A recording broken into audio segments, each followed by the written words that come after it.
আল্লাহ তাআলা কোরআন শরীফে বলেন, আমার হাবিব আকৃতিতে দেখতে মানুষের সূরত যেরকম, আমার নবী মানব সূরতে দুনিয়াতে গিয়েছেন, কিন্তু আমার নবী হাকিকতে মানুষ না। কিন্তু আমার নবী হাকিকতে মানুষ না। আমার নবী হাকিকতে ফেরেশতা না। আমার নবী হাকিকতে বশর না। আমার নবী হাকিকতে বশর না। সব নবীরা ছিল বাশার, মানুষ ছিল। কি ছিল? ইন্নামা আনা বাশারুম মিসলুকুম, আমি তোমাদের মতোই মানুষ।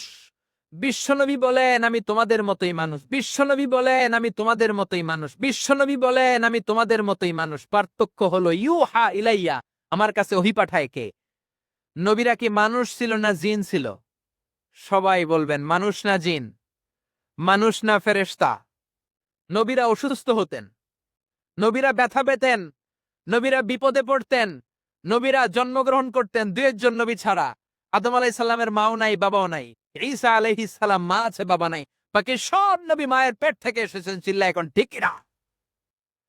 তারা আহত হলে টকটকে রক্ত বেরোতো, ওনাদের ক্ষুধা লাগতো, ওনারা বাজারে যেতেন, বিয়ে করতেন, সন্তান হতো, এন্তেকালও করতেন। চিল্লায় বলেন ঠিক কিনা?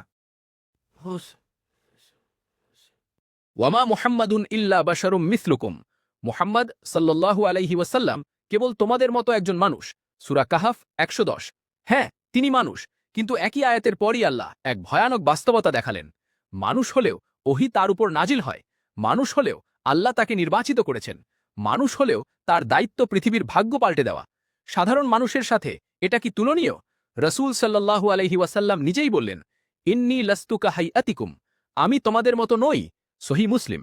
এরপর কারণও জানিয়ে দিলেন, আবিতু ইউতইমুনি রব্বি ওয়ায়াসকিনি, আমার রব আমাকে খাওয়ান ও পান করান। এই ঘোষণার মানে কি জানো? তিনি মানুষ হলেও তার রূহ অর্থাৎ আত্মা আল্লাহর বিশেষ পুষ্টিতে শক্তিশালী। তার ইবাদতের শক্তি, ধৈর্য এবং মিশনের ভার এগুলো সাধারণ মানুষের মতো নয়। এবার শোনো নবীর এক অসাধারণ বৈশিষ্ট্য। ইন্নী আরাকুম মিন ওয়ারাই, আমি তোমাদেরকে আমার পেছন দিক থেকেও দেখি। সহি বুখারী। মানুষ শুধু সামনে দেখে, কিন্তু তিনি সামনে পেছনে উভয় দিক দেখতেন। এই ক্ষমতা আল্লাহ তাকে দিয়েছেন, এবং এটি সাধারণ মানব শরীরের নয়, বরং নবুয়তের মুজিজা। বাইয়াতের সময় আল্লাহ সরাসরি ঘোষণা দিলেন, ইয়াদুল্লাহি ফাওকা আইদিহিম, তাদের হাতের ওপর ছিল আল্লাহর হাত। সূরা ফাতাহ ১০। অর্থাৎ রাসূল সাল্লাল্লাহু আলাইহি ওয়াসাল্লামের হাত আল্লাহর সমর্থনের হাত দ্বারা ঘেরা। এমন মর্যাদা ইতিহাসে আর কোনো মানুষের হয়নি। আরও একটি গুরুত্বপূর্ণ সত্য, নবী সাল্লাল্লাহু আলাইহি ওয়াসাল্লাম দূর থেকেও মানুষের কণ্ঠ শুনতেন। আসমাউ সাওতাকুম মিন বাঈদ, আমি দূর থেকেও তোমাদের আওয়াজ শুনি। এটি কোনো মানুষের স্বাভাবিক শ্রবণ শক্তি নয়, এটি আল্লাহর দেয়া বিশেষ ক্ষমতা। এখন আসো কোরআনের যুক্তির দিকে। আল্লাহ বলেন, ইয়া আইয়ুহান নাস, হে মানব জাতি, এটি সব মানুষের জন্য, যেখানে আল্লাহ নিজের অস্তিত্ব, সৃষ্টি, শক্তিমত্তার প্রমাণ দেন।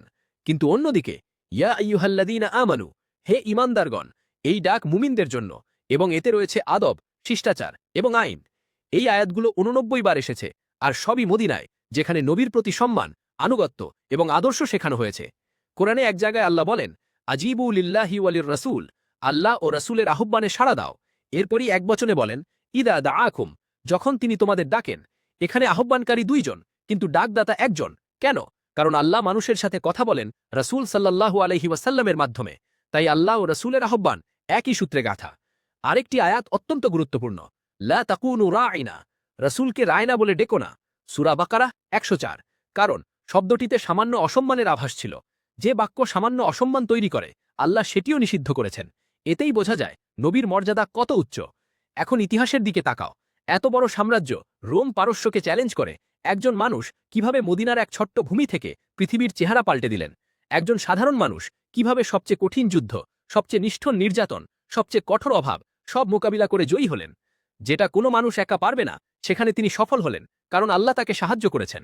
এখন প্রশ্ন তুলনেও দেখো, কোনো মানুষ কি সামনে পেছনে দেখতে পারে, আল্লাহর কাছ থেকে ওহী পেতে পারে, দূরের আওয়াজ শুনতে পারে, সারা বিশ্বের জন্য রহমত হতে পারে? তার হাতকে আল্লাহ নিজের হাতের সাথে সম্পর্কিত করতে পারেন, যাকে অসম্মান করা সামান্য শব্দেও নিষিদ্ধ, যিনি না থাকলে কেয়ামত আসবে না? না, কেউ না। তিনি মানুষ, কিন্তু সর্বোৎকৃষ্ট মানুষ। তিনি মানুষ, কিন্তু মানবতার নেতা। তিনি মানুষ, কিন্তু নবীদের সিলমোহর। তিনি মানুষ, কিন্তু আল্লাহর প্রিয়তম। এটাই ইসলাম, এটাই কোরআনের সত্য, এটাই ইতিহাসের প্রমাণ। মানুষ বললেই ছোট হয় না, বরং তিনি এমন মানুষ যার মতো মানুষ মহাবিশ্বে আর জন্মায়নি, আর কখনো জন্মাবে না।